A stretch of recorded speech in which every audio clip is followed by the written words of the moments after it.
Dear students, let us continue with where we left off in the last video when we wrote down this equation 7, which is meant to be substituted in the equation 6.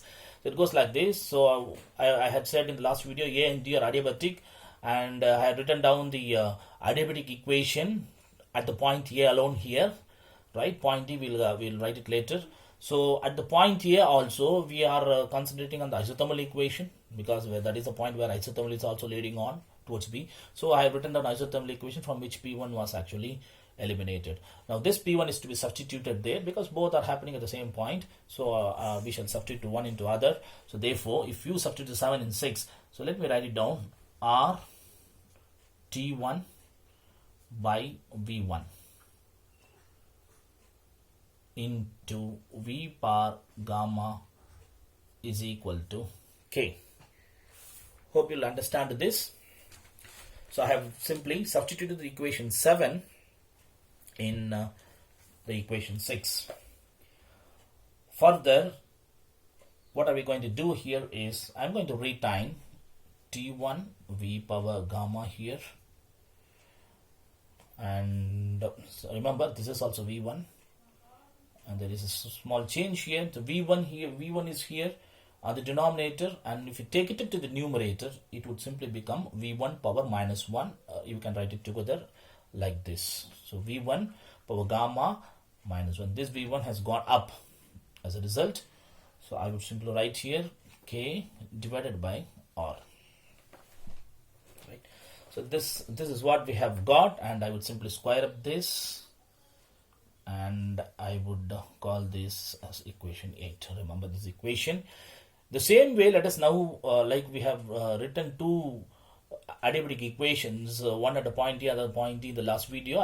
I have now written down the A's equation alone. Now at the point D, if you bring out, like I had already told you, P4 V4 per gamma is equal to K. Right? We have written down this.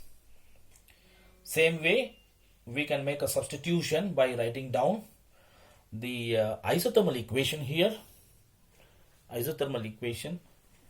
So you would find that if I write down the isothermal equation at the point D, supposing P4 V4 is equal to R, he will wonder what is the temperature there. Remember, there were only two temperatures, T1 and T2. In the first case it was T1, now it is T2. Likewise, if we eliminate here, P4 wanted to be substituted here, so let me call this as equation 9 here. So P4, if you eliminate here, you will be getting RT2 divided by V4. I got the equation. Now let me call this as equation 10, which is only to be substituted in equation 9, so that you can again get this equation like this: RT2 by V4 into V4 power gamma is equal to K. Right, proceeding here, the next stage would be like this, like we have done in the equation 8. How did we obtain? Same way, I would write down here T2 into V4.